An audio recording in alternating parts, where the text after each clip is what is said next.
Good morning, Dual Coast fans. Welcome back to another episode of Dual Coast Podcast. I'm your host, Dan Skoka, joined by my co-host on the West Coast, Russ Rogers, and very special guest this morning, Mr. Kelly Siegel. Kelly, thank you so much for being on this morning. I'm kind of the Oreo cookie here, man. Thanks for having me. I'm in between. So you got New York, you got California, and I'm in between in Michigan. So yeah, and not only that, but we're both wearing black, and you're the white Oreo in the middle. I didn't even think of that.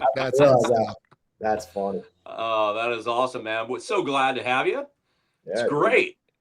It's really good to see you guys, and it's good to see you thriving, Russ, and everything you've set your mind to, you're achieving, and you're becoming, and I'm proud of you, and I'm a big fan.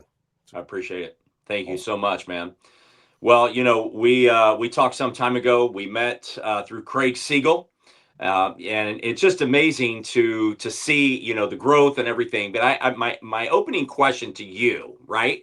My opening question to you is: do most newspaper boys become successful? Well, you did some major research on me. So the backstory on that is I lied. And said I was 13 years old when I was 11 to get a paper route. And they had this promotion going on that they were paying. I don't remember what it was, but I want to say $5 a new customer, new subscriber.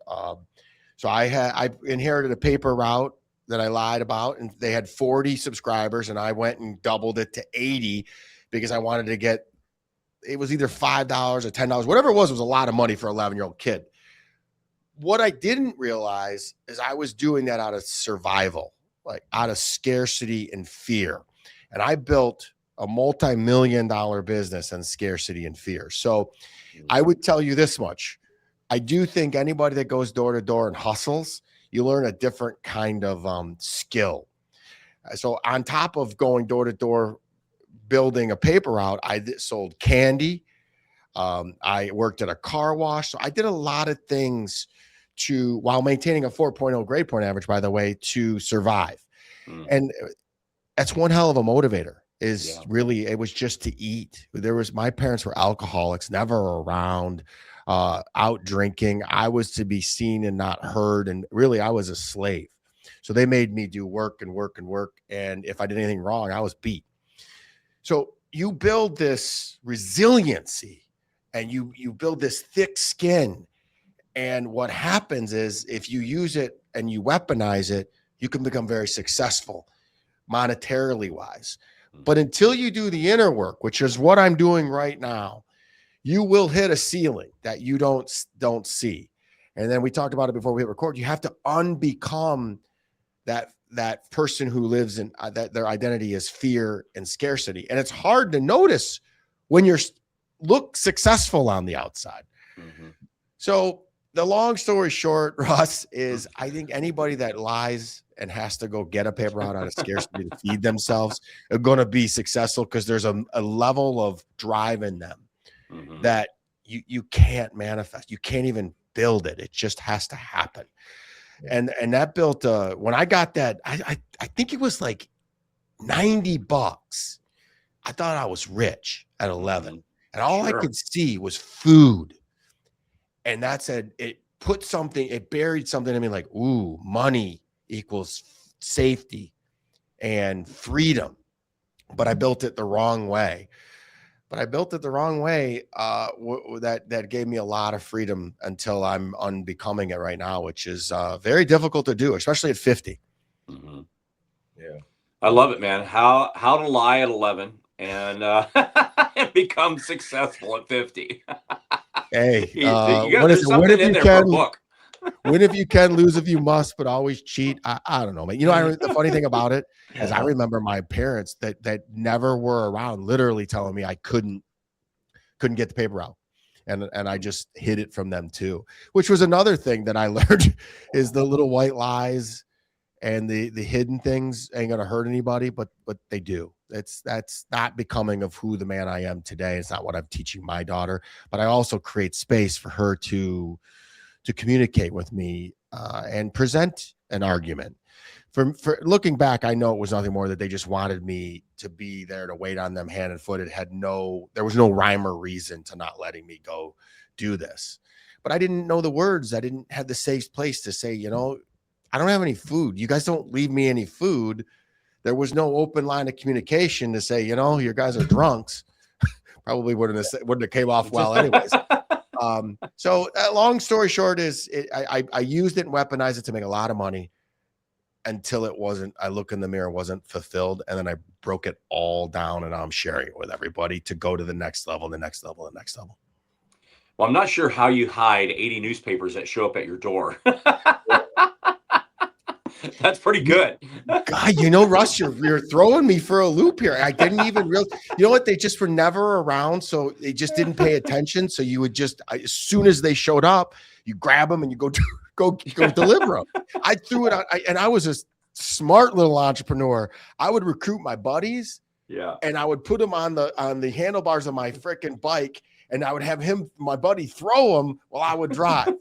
And then I would treat them to French fries. And they would, that's delegation. That's before right. I knew what delegation was. And the funniest thing is, the hardest part about growing to massive, to 8-9 figures, is delegating and trusting the people to do the job. Because I grew up and I survived on my own. So I want to do everything alone. And I thought, I'm tough. I can do it. That's so wrong. You want to go fast, go alone. You want to go farther, go together. We're talking about Craig, and Craig breathed that into me. And through Craig, I've met Ed Milet. I've met John Gordon. I met so many people, and then you guys. And it's like, so success has help, but you must let it. I would push it away because I didn't trust myself or them, because the people were closest to me, my mother and my stepfather, treated me like I was an afterthought, like I was garbage. And they would tell me so, which is so weird that I got all this confidence. Oh, that's amazing. I totally bucked the system. I used to call myself an alien, and it didn't feel right. So I'm just very uncommon, Russ. I do the darn thing that feels uncomfortable, and I do it until it becomes comfortable. Yeah. Yeah. I had a buddy, Mike, that I grew up with, and he had a paper route, and he became very successful as well. But I remember staying over, his house on a weekend or something, and, getting up in those early morning hours and, stuffing the Sunday paper, which was always the biggest paper, right? Because it had all the ads. Yep. So I remember getting up with him, and I didn't like that feeling. I didn't like waking up and do it. But one thing that people forget, especially somebody in Michigan, is weather on a bicycle, right? And having to do 40, building it up to 80 is the weather. Okay. And you still have to deliver that newspaper to people. So when you talk about being resilient, right, that's really below the surface at 11. You don't really realize it, but you're building that up within you to say, I've got to deliver no matter what. Yeah, I'm like the mailman. I'm always going to deliver, and that's really I've built my identity on that. And for the we forgot that there's a young faction of kids that don't even know what a newspaper is, sure, because right. We didn't have cell phones that we could just get everything right out in front of us right away across the globe, and so you had to pick up your information from either watching the news or getting the newspaper. Right. And I remember that was a morning ritual for me for years. I would get the newspaper. I still miss it. I do. I can't stand looking at this device all day, every day. Yeah. And then now we don't even realize that we're just being served up exactly the same thoughts over and over, so we feel like we're right. The algorithm is making people less expansive, and I invite people to listen to podcasts for people that they don't agree with, read books of people that they don't agree with. We just got on here. I struggle with New York, California, and Michigan politics. And not that I'm a Democrat or a Republican. I tend to just not like the system. I'm a constitutionalist. And when I look at it, I don't know. I read all of their books, all of the governor's books, because I wanted to know what they were thinking Turns out you could tell they were ghostwritten and they were just saying how great they were, but at least I tried. I like to bring in information from people that I don't necessarily agree with, because I want to find that common ground where we do agree. Because what do we all agree on? Is we agree that we love this country. We agree that we want to be happy. We agree that we like that humanity is important, that kindness is gangster. Let's start there and then work our way out. And then there's certain things we're just going to have to agree to disagree on. Like, this whole Save America Act. I don't know what the heck that is, but I can tell you this much. The one part of it makes sense, and there's a bunch of things that make no sense that they're burying in it. Like, how would you not need ID to vote? It's a law in the country that you have to carry ID with you at all times, but not to vote. Like, that doesn't make any sense. Right. Anyways, I don't mean to make this political, but I just wanted people to realize that there were newspapers, man, and they still exist, but they're very expensive and they're few and far between. And really, the art of reporting has become terrible. You're really just getting people's opinions and not the facts. That's why the Hard in Life podcast exists. Is I just want to give facts. My opinion. I believe the harder you work, the more successful and the more lucky you get. Yeah. And that includes on your mind, Russ and Dan. You gotta, money won't make you happy, but happiness will make you money. This is an inside game. And forever, I avoided that. So I implore anybody, they take away anything, look inside. I usually have a mirror. I got the little mirror that I carry around because that's literally the best tool in the world. Look in the mirror, man. Ain't nobody doing anything to you. You are doing it to you. And more than likely, it was implemented and that operating system was implemented when you were a child and you don't even know. I had this scarcity and fear mindset that got me successful. But what got you here will keep you here. And what got you here won't get you there. Yeah. That's right. Very true. Very true. On a much lighter note, I always look at Kelly Siegel whenever he's posting and, shirtless and everything. And I've seen his hair at Craig Siegel, when it's up like this. And this morning it's throwing me off that it's so clean and slick back, man. That's a little messed up. That's a little messed up. He's rocking. I just, how you do anything is how you do everything. So I like to look presentable, but I've also gotten to the point where I really am so comfortable in my skin that I just want to be comfortable out of my skin too. I'm a big guy. I work out every day. Your thing, Move 365. I work out every day. It's the happiest part of my day besides being on podcasts in front of a camera. And it just gets my mind, my body and my mind right. I listen to podcasts while I'm training. I'm never zoning out. I don't do much of anything that isn't advancing me. So, if you're going to look like a bum, people are going to treat you like a bum. That's what I tell my daughter. They're 17 years old and all these kids, they look like they're homeless. And it's like, people are going to judge you. That's what happens. But then I speak and I sound like I know what I'm talking about, even though I'm a student of the game, even at 50. Yeah.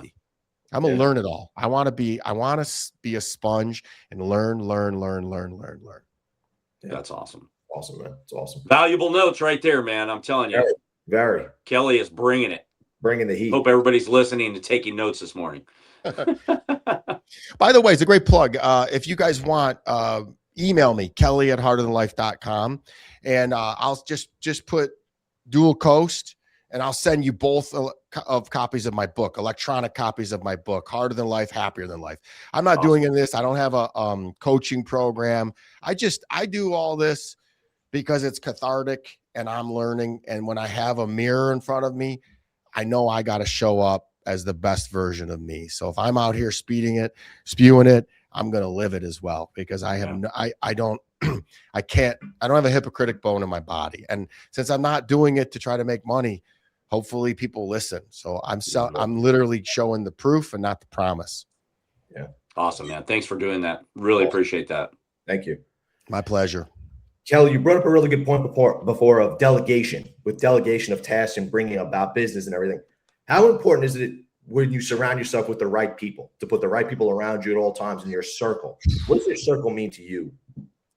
You know, everything they say is true. As you grow, your circle gets smaller because what you're going to put up with becomes smaller. First of all, I can't be around people that talk out of both sides of their mouth. And I'm not judging them. They think I'm judging them, but I'm not. And then my authenticity tends to cast a big shadow, and I'm a big guy. And it's just, I've learned that when I say something, I do it. There is no compromising. And I learned that's very unique. And that also freaks people out. And I'm going through this. I'm working with this IFS therapist where I'm doing parts work and brain spotting. And I'm learning that, hey, man, that's just who I am. And it's okay. I'm not, I was bringing, you heard Craig say playing small is canceled. I was bringing myself down to not offend people. And that was hurting my soul. So this is who I am. There are times where I wish I could take a shortcut, but I can't. The last 15 days, I have had nonstop anxiety. I did some work with my therapist where I unlocked something, and then my coach synced it in, and it hit together, and they both challenged me. And for the first time, I'm sitting at breakfast, and I had a freaking panic attack. I thought I was having a heart attack. And when Superman gets sick, everyone freaks out. So my daughter's looking at me. She's like, Dad, what do I do? And I'm like, just give me a second. I'm sure this is a heart attack. And I'm like, because I had a real sharp pain in my chest, but nothing else. No spike in the thing, no sweats, no flat, hot, nothing. It just was a tightness in my chest. Turns out I get stress and a knot in my back, and it comes all the way through my chest. And it was just a flat out panic attack. And I've had 15 straight days of panic and anxiety. And I didn't medicate. I didn't mask it. I called my therapist. I called my coach. I've put it on social media because leaders go first. And I want to show that bad things don't last. And you just literally sit in it, and and you'll go right straight through it. The buffalo goes right into the storm. The storm is coming at it, and it gets through it faster. Sure, I could have taken a Xanax. I could have had a drink. I don't drink anymore, so I couldn't have done any of that. That's the other problem. I can't. I say I could, but I can't. I can't. So I sat in it. Today's the first day, probably because I'm getting to see you, that I feel I feel at peace. And I'm hoping, it couldn't come a day too soon, because tomorrow I'm headed out to Utah to do a keynote, and I'm emceeing an event, and I want to show up my best self, but my best self is just a centered self. And so this is life, but that's when you're living, guys. I feel it. I spent 30 years masking my emotions. And I built a great company and a great life. I've done some fun things, but did I feel any of it? None of it. None of it. I've done things that people were like, whoa, that's so cool. I was there physically, but not emotionally. And that sucks, man. When you're numbing, you numb the good things as well as the bad things. So feeling is healing, and it won't last forever. Yeah. I appreciate your, vulnerability and opening up and sharing, with us, just, being candid about yourself and stuff. I want to go back to those in between years before coming, the CEO and developing, this amazing business and everything. What was it in those in between years that you were really trying to figure out in life, and where you wanted to go, and some of those obstacles that stood in the way of really launching yourself into something that you wanted to maybe ultimately become? You're getting me some good questions. Getting me ready for tomorrow. What was I chasing? I was chasing, we all think we're chasing success, and then you get a little bit of significance and you realize success doesn't taste the same. So I survived. Make no mistake about it. I survived hell growing up. I was make no, I just worked on this. So this is the first podcast I'm going to say this. I was terrified as a child. So what I did to survive is I pushed those feelings down and said I was just a scared little boy. And then I was tough, harder than life. And I'd said I used all my fear up when I was a kid. Bullshit. That was my crutch story that I told myself so I could achieve a couple of bucks in my pocket. And now that I'm really looking at it going, I've been working at that little boy who was terrified, and I'm calming him down, which allows me to be calmer, which if you're watching my content, you just see a different version of me coming out. And my coach challenged me because he knows that my boy is Ed Milet, and he's like, "You're going to be bigger than Ed Milet," which I keep telling him I'm coming. And I'm like, "I'm coming." And really, it isn't to be. I got to put a goal so I know where my end goal or where begin with the end in mind. But truthfully, I just want to help people. I want the person that is performing instead of living to say, I watched Kelly on the Dual Coast podcast. I want to follow more, and I want to learn more because he went first. Because there's a lot of me out there where they're just performing and they're not feeling, and they know that there's so much more out there. And so what was I running? You don't know until you stop and you look in the mirror and you say, what is my life? And what do I want it to be? When I'm 80 years old, what do I want my life to look like? And at the end, when I'm dying, I take my last breath, I want to sit there and think, okay, this is the man I am, and this is the man I wanted to be, and I want it to be the same person. Because regret's a mother scratcher. And I've got a lot of regrets. I've done a lot of stupid things in my life. And people that sit back and just say, I have no regrets because everything happened for you. And I believe that everything does happen for you, but God, the universe, source keeps sending you lessons until you learn them.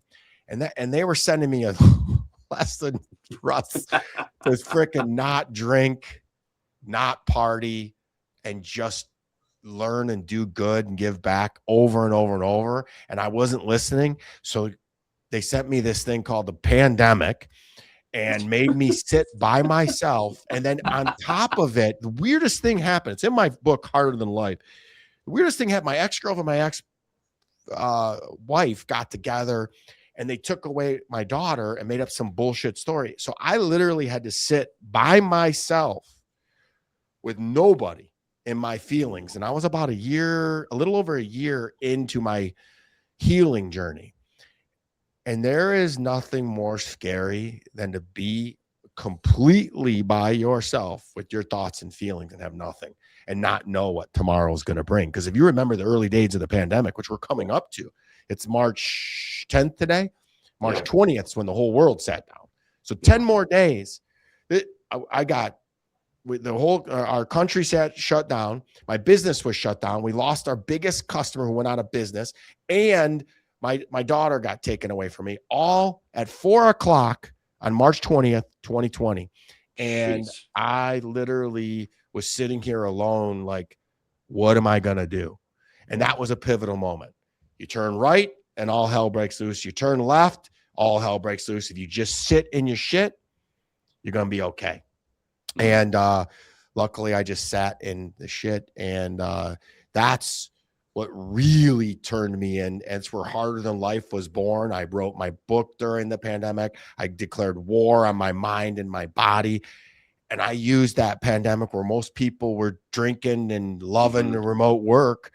I was grinding. I ripped my IT cybersecurity company apart, built it, implemented EOS, started the delegation, and really started the mindfulness work. I hired my first emotional intelligence coach. I started doing hypnotherapy, EMDR therapy. I literally did more during that pandemic than I probably done ever till right now, where I'm grinding on myself. But then I went, what were we like? We're 6 years later. I went on a 6-year freaking like grind. And I'm looking, I realized I hadn't made it any further. I know it looks like we got a lot of followers. We got, we've done coaching. We wrote 2 books. We got a top podcast, but I still don't, the mission is incomplete, which is funny because I was looking at my journal the other day from that time, and I literally journaled and prayed to God for the life I have right now. And what did I do? I moved the goalposts because with more you expect more, and I want to do more. And now I realize, holy cow, I've helped hundreds of people quit drinking. Our friend Molly Smith still credits me. She did the work, but I've helped hundreds of people look in the mirror and make their life better. I've helped people through fitness journeys. And that's what it's all about. And if I can make people, give the people the little bit of inspiration, a little bit of motivation, and I do that through my modeling of my life, then I feel like, yep, let's check that box. We did what we were supposed to do here. And when I get really, really, really quiet, somebody speaks to me and says, this is why I put you through hell, because life is not fair. You didn't deserve any of that, but you took it and made the best of it. And I'm telling everybody they can do it too. Yeah. So before this is over, I want to tell this new system that I came out with. It's called TLC, but I've been talking forever. So you can go on to the next one and ask me more questions, but don't let me end this without giving my TLC framework that I'm just unleashing right now. I'm going to even the first speech on it tomorrow. It just downloaded to me. It's amazing how when you get quiet, things just download. Yeah. Well, I just love, it's easy for us to mask things in our life, right? It's easy to mask it. I think that period, and Skoka, you've got your time, 6 years ago during the pandemic, you can mask it or you can unmask it and you can become. For sure. And, it was a time that people were trying to find themselves, and the fact that you were alone during that time, was amazing. I live by the beach, so, I'm alone, but I could walk out and I could get the fresh air. I couldn't go on the beach between 11 and 5 because it was shut down, because that's the only time that, COVID was existing on the beach. Yeah. Hint, wink, wink. It was so funny here in Michigan. Like, you could just drive down half an hour and go to Ohio. And apparently right when you cross the border, COVID didn't exist. Dumbest thing I've ever heard, but it is what it is. Oh man, but I applaud you going through that time, because that was what you just shared. That was a very growing time, and it's we can reflect, and I think it's good to reflect, because those are times that you can really dive in to see and discover who you were and where you are and what got you to where you are. And I love that. I love what you're really saying is, and this is something that I've read. It was Dan Sullivan's book, The Gap and the Gain. So we always are operating in the gap. And that's just, you're like, well, I'm so far from where I need to be. Like, I want to be the #1 podcast host in the country. And that's, currently occupied by Joe Rogan. Yeah. But if I sit there and compare myself to Joe Rogan, of course I'm going to be in the gap. But if I look back and say, hey, 6 years ago, I didn't even have a podcast. Right. Look at where I am now. We're top 20. We're getting freaking massive amounts of downloads. Please subscribe to the Hard and Life YouTube channel. That thing's growing like crazy. And here, as soon as we're about to, I'm going to be giving out tons and tons and tons of freebies. I'm big on AI right now. So we're giving out AI prompts. We're giving out how to leverage AI. And so it's just measure the gain and not the gap. And we all it's just your mind focuses on the negative. Think about this. I'm reading in the book, Body Keeps a Score right now. And it's like, we cannot remember the details of good things, but we can remember almost every detail of the bad things. Yeah. And you can feel them viscerally. Like, I remember my daughter being born, but do I remember what the operating room looked like? Do I remember what it smelled like? But hey, I remember the moment that I said, I'm going to stop drinking. I remember how I felt. I remember the tightness in my chest. I remember the hangover that came subsequently. And I remember the sweats and the withdrawals. and see how I just feel it, we're backwards in life. But I think God did that intentionally, because that's the price of entry. That's the price. That's the cover charge to living a really happy, healthy life. Mm-hmm. Mm. And most won't, Oh, but we love will. that. For Yep. sure. Yeah, for sure. So good. Amazing, man. Kelly, you seem to be a man of discipline. So, What gave you the clue? Just slightly. What would you say you have? What habits or non-negotiables do you have that keep you mentally sharp and maybe disciplined as a leader every day? What's something that's non-negotiable for you every day?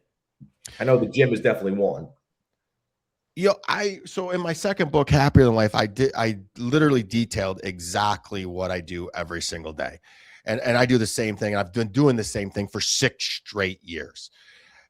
I've gotten a little bit, I didn't push that book as much, because from the time I wrote it to the time that I released it, I'm like, I changed a few things.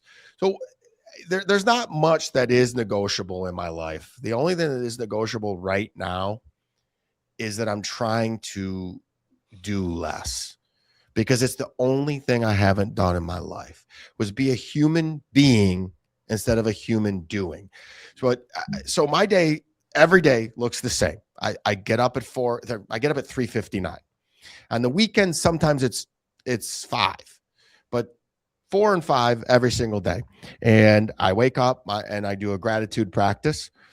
A couple things I'm grateful for. Then I go right into a meditation, and then I go and I journal, and I head to the gym. So when the first hour of my day, I'm winning. I'm winning and I get the tough things out of the way. I try to stay away from this thing the most, this phone. These are just, it's so bad for you. And right now in the political climate and what's going on, it's poison. It's toxic. So don't pick up your phone in the first hour, which is hard, because to get in the gym, I got to use my phone. Yeah. To listen to my podcast, I got to listen to the phone.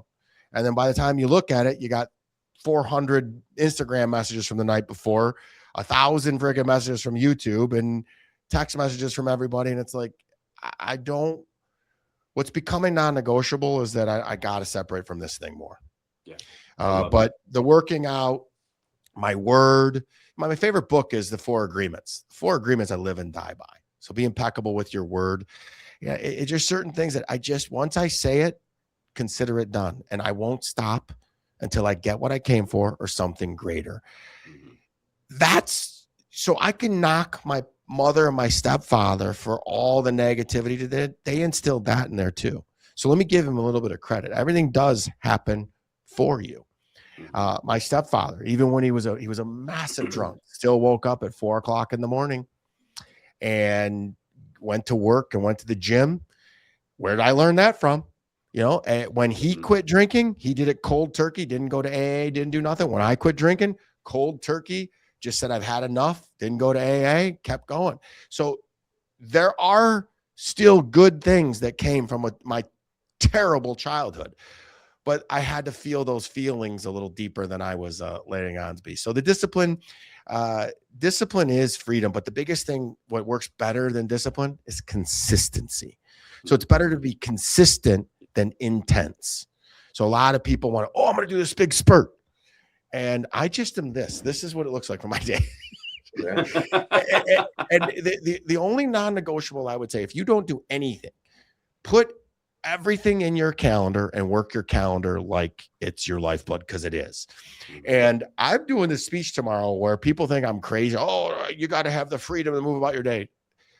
I built a prompt that you can put in any AI, and then you drop your calendar in and says, here's my goals. Are these activities going to get me to my goals? And I love AI because it's impartial. It's not your friend going, oh, you need to work out less. Your body needs rest. Everybody's different, but AI will tell you like it is. So live and die by your schedule. And if you look at my calendar, everything is in my schedule, and people know what it is, and it's non-negotiable. And I have no problem anymore saying no. Like when you reached out to me, I had to think for a second, like, can I make time for this? Because when you say yes to something, you're saying no to something else. Yeah, And it's not that's that I right. don't want to come on and rap with you. It's just I got to be very careful about my time because Mhm. I do overextend myself. Today is a long day. My day started at 4 a.m. and it'll end about 1 a.m. and I'll be in Salt Lake City and I'll sleep for 4 hours and I got to be on a 6 a.m. Conference call for my cybersecurity company. So I'm learning that as I get 50, I do have limits. I thought I didn't, but that's how I had that panic attack is I went on vacation, I rested, recharge, and I went from 0 miles an hour to 150 miles an hour for 6 days straight. And my body went, no more, no Yeah. mas. Yeah. So the body does keep the score and I have limits. I used to think I didn't, but I do. And we all do. But Mhm. you'd be very surprised how much further those limits are than what we think they are. So Yeah. really push up against them, and the body and God and the universe will guide you the way. That's right. Sure. That's right. So what do you think from harder than life to happier than life? You know, two different things, right? But in between there, like there's some growing pains, there's some learning, but really when you look at what's harder than life, what is it within us that's harder than life? But when you think about happier than life, like I think a lot of people are missing being happy. Yeah, Yeah. A it's lot hard. of people, just the mindset. And I was just talking with a flight attendant the other day who I just recently connected with. And I got to thinking about processing of like people that get on an airplane. Who sets the tone on a flight than the first person that you meet when you enter that plane? Yeah. Right. That flight attendant that's standing right there is greeting everybody. And if that greeter is not happier than life, right? Is not happy and welcoming and really setting the tone because there's 250 people that get on that plane that have all different types of personalities that went through all different kinds of things, right? But that person right there can really change somebody's attitude in just a moment. And Russ, So who's the greeter in your life? It's you. that's it. So in the morning, the first thing you do is that flight attendant. So Yeah. what do? You grab your phone and you start looking at notifications and you're immediately on the defensive. So what do? I immediately go to gratitude. Mm-hmm. So Yeah. I get that happy greeter coming in. So that's a great analogy. But the funniest thing you're talking about is happier than life, healthier than, or the next book's going to called Healthier Than Life, Mm. and where I'm going to blend the two because I'm I'm three different people. I was scared to death, completely not knowing what I was doing when I wrote Harder Than Life. Excuse me. Harder Than Life is just about looking in the mirror and being disciplined. Mm-hmm. And I built this tough, like everything's got to be hard and I'm going to plow through it. And that works until it doesn't. That's right. So then I started softening from all of the therapy and I was like, okay, I'm going to write Happier Than Life. Here's the habits I do to be happy. And then what I didn't put in there is, what does happiness mean to you? Mm-hmm.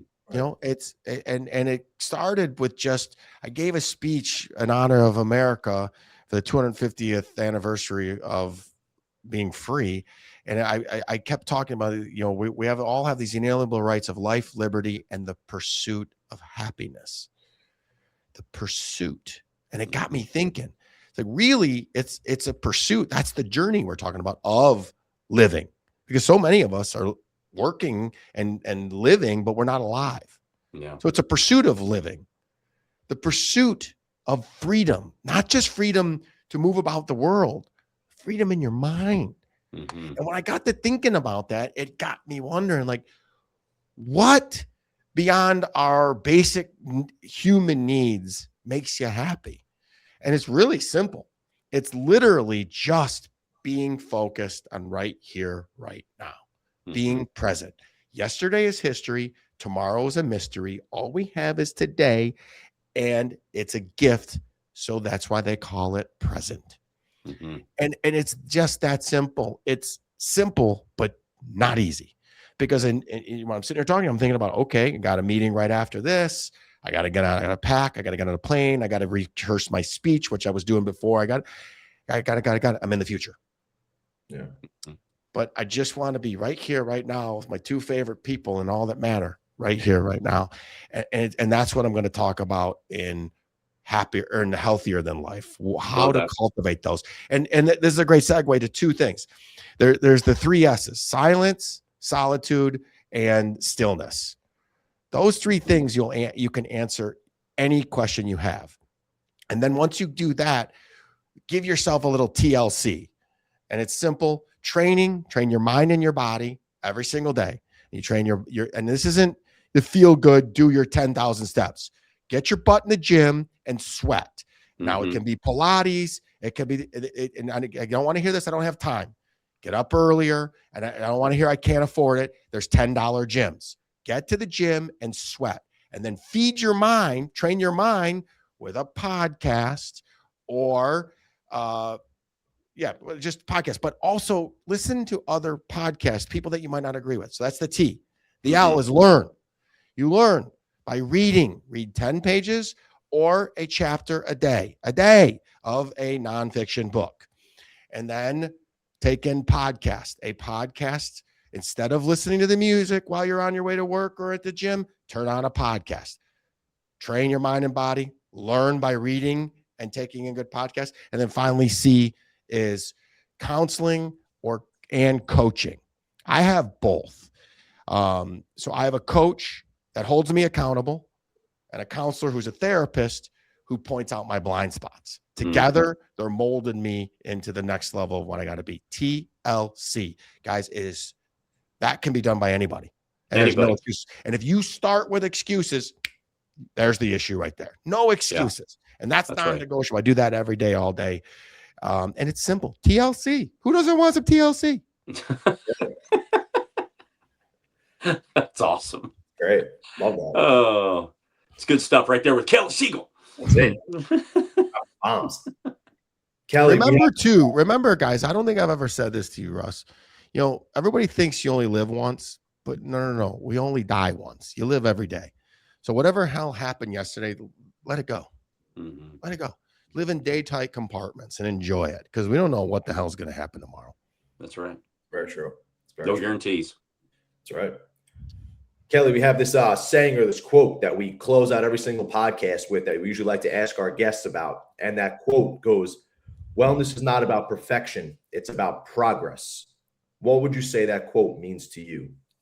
Well, I say it all the time: progress over perfection, which is so hard for people. It amazes me. Like when I'm in my IT cybersecurity firm, everybody wants to make me so happy that they're striving for perfection. And I'm like, guys, perfection is the horizon.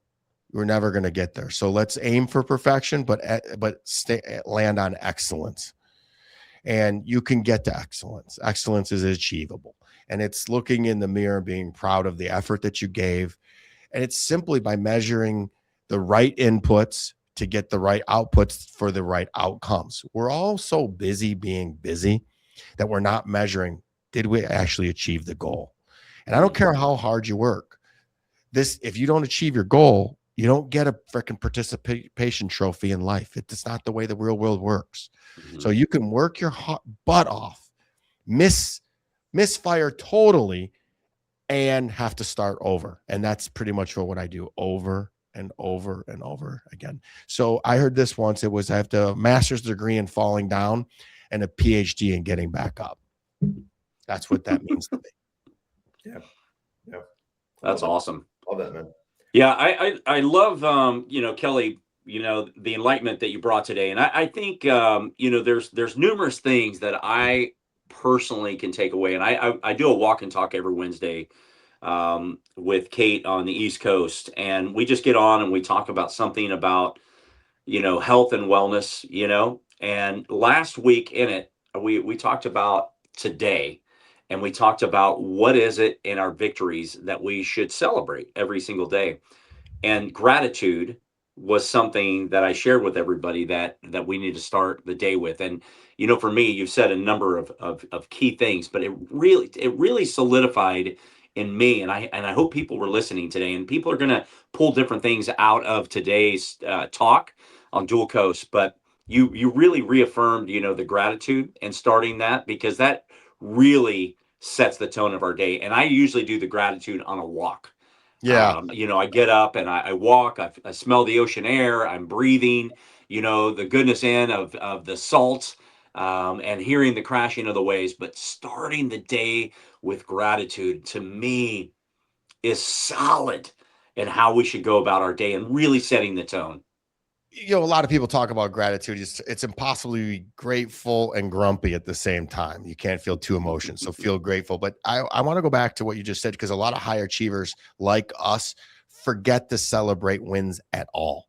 Mhm. And I got a newsflash for you. Waking up is a win. Yes, that's right. Because a lot of people didn't wake up this morning.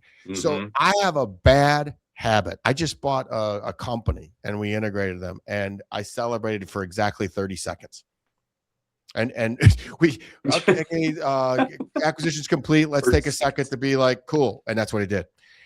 I have and there's a lot of people like me. So what I would say to you is celebrate all wins, Mhm. because I just forget about it, and it's not healthy. It's a win to be on the podcast. It's a win to wake up on the day. It's a win to go on your gratitude walk. It's funny you talk about that. Excuse me. I usually take a gratitude walk with my dog. And here in Michigan, it's been so cold that he's a princess and he won't walk in the snow. But we're in Florida. I land in Florida and I'm so busy. I haven't, I'll go on the walk and I'm thinking about what I got to do. Mhm. So when you're going on a walk, put your phone down, leave it at the house, and go and be grateful and just think about I did it yesterday with the dog, and I'm like, oh, I've missed this. And it's sometimes just you forget about it. Yeah. That's why I keep hammering the TLC. Somewhere in there, I got to put, take gratitude walks, because they're vital. I feel like I recharge, and you look around and you see the greenery and you just see how awesome this earth is. And bonus points for, the grounding. If you can walk barefooted, especially on the beach, do it. If you can do it in the grass, do it. There's something energetic about that really it grounds you and just sets you straight. Yeah, absolutely. Been amazing today. That's amazing. Thanks, guys. I really appreciate it. It's been fun.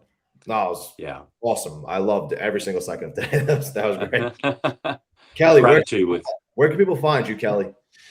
Well, we hang out a lot on Instagram, kelly.siegel.71. That's growing, but we're really pushing the YouTube here shortly. When we get to a certain number, we're going to start releasing a lot of special things on just YouTube. But you can always email me. I answer all of my emails. It's kelly@heartoflife.com until I can't. But it's to give it forward, man. And a lot of times in the early years, people came to me, how do I quit drinking? Now it's pretty much, well, how do I win more? And I just teach them about the mindset. So the greatest thing I love doing are relationships. People laugh at me. I'm really good at love advice, because that's what the Harder Than Life movement actually started. I got my heart broken and I looked in the mirror and said, I'm the common denominator. I'm the one attracting these women. So really the Harder Than Life movement is a love story. And I'm flying out to Utah to give a speech at my girlfriend's company 2 years now. And like I said, this is what I prayed for, a reciprocal, loving, kind, giving relationship, which I watched this week, the last 2 weeks, where I've been in nothing but anxiety. She's like, I'm here for you, babe. I love you. And I've never had that. It feels foreign to have somebody unconditionally love and support you, even when you're down, because love to me was earned, and it's not the way it's supposed to be. So whether it be relationship advice, whether it be business advice, fitness advice, we work on it all, because it all starts right here. That's right. Well, thank you coming on to guys. Dual Coast this morning, Kelly. So appreciate it. Appreciate your energy, appreciate your attitude, your passion, everything that you bring to the table. You know, you've gone from newspaper boy to highly successful CEO. You're giving, and the fact that, you know, harder than life and happier than life and soon to be healthier life. It encourages me, right, in my walk today about being present, being here, and thank you for enlightening my life this morning. I really appreciate it. 100%. Yeah, Russ, I'm proud of you, man. First time I met you to now, your growth is, take a moment today to think about when you started and where you're at now. You've done a lot of great things, and Thank you. I'm proud of you, and I'm happy for you. And I believe even at our age, which there's still a lot of life to live, especially with AI, we're going to live a lot longer. I feel like you're just getting started. So guys, keep doing what you're doing. And I challenge you to take it up a notch. What's holding you back? Go. Yeah. Awesome. Thank you. Thanks, boys. Grateful for you. Yeah. Thank you. Really appreciate it. Guys, please check Kelly out on all his social media and his YouTube handle. Check us out at Dual Coast Podcast on all social media handles. See you guys next week. Thank you so much for listening. Kelly, thank you again for with us. Thanks, Kelly.